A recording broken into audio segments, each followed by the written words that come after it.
Hi, this is Dan Collins, Editor-in-Chief of Futures Magazine for Traders Exclusive. Coming to you live from the floor of CME Group, the old Chicago Board of Trade Exchange. And we're coming up on the Memorial Day weekend, the time of year where grain markets gets real active. And I wanted to talk to you a little bit about options today.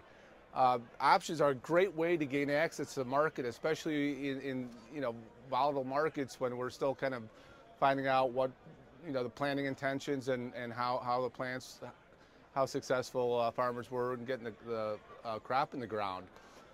It can be less expensive if done right, but it also could be more expensive.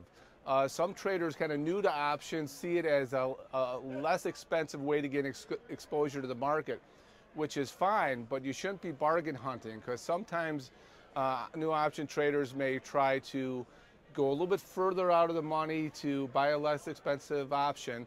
And when you do that, you're changing the delta. The delta on the option tells you what you expect, what you can expect that option to appreciate based on an appreciation in the underlying market.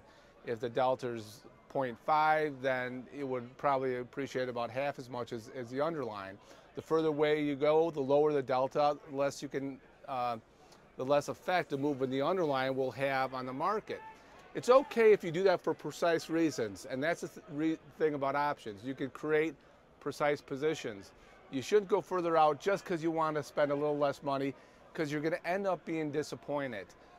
Many years ago I worked on the floor, and at least once a week I took a call from a customer complaining that, boy, the market moved here, but his option, his long call, did not move accordingly. Well, it didn't move because he was further out of the money.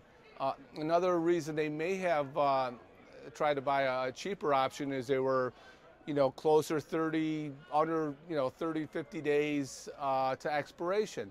The closer you get to expiration, the more time value will play on an option.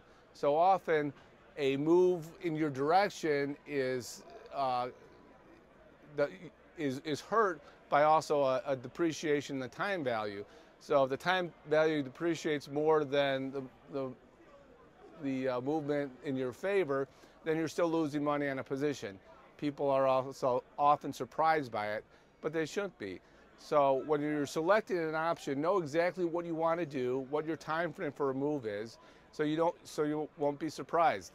Options are a great tool, but they're a precise tool, so don't go bargain hunting and end up hurting a position.